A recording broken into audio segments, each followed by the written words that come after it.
Now I love this kind of playing, and for some years I played a lot of Gary Davis, and I always use, today I've got my bare fingers, but at one time I played with a thumb and two fingers, and I used two steel picks on my fingers and a thumb pick, because I used to play on the street and in noisy places, and it made a lot of noise, and I couldn't play really without finger picks. But now I hardly use them at all. It doesn't sound very nice when I use them, but still on the street I use them when I want to make a lot of noise. And for the finger picking style, I dumb it down, so I can play delicate stuff without finger picks, but when I have finger picks now, they tend to be I hit more than one string at a time to make a kind of a swing blues, Brunsy kind of a sound. But for Hesitation Blues, I always really liked this song. I always played it too quickly, and I always tried to play it like Gary Davis did, just with one thumb and one finger. And because we've got a tendency, when we hear something complicated, we immediately want to use 2 or 3 fingers. So I like this approach.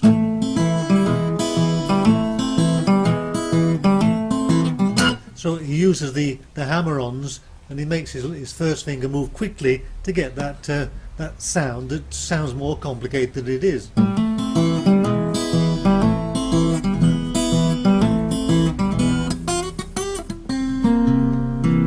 of course his trademark single string run licks, which he plays with his alternating thumb and finger.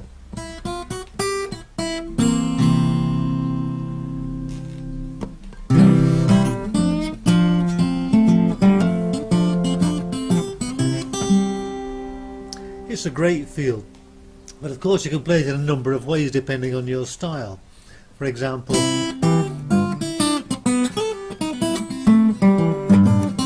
so there I use 2 fingers and I slide up. Instead of trying to hit the strings in quick succession, da da da da, I'll slide up, and I'll use my second finger. But you can play around with it and put your own things in there. Sometimes you can play it with 2 fingers, sometimes you can play it with 1. Sometimes if I'm playing too fast, then I do use 2 fingers because I can't get the single strings in, the single 4 finger strokes in. But it's nice to keep it at a lower pace and try and concentrate on that wonderful feeling that the old guys had. They weren't rushing at all. They were just playing their music.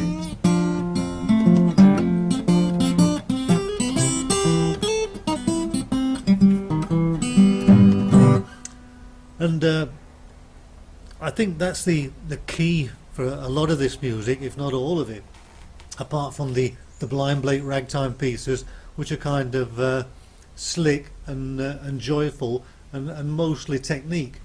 But somebody like Gary Davis and Lightning Hopkins, before the technique, which is obviously wonderful, there's this fantastic feeling. These guys didn't have to learn the blues or try and be bluesy. They were the blues.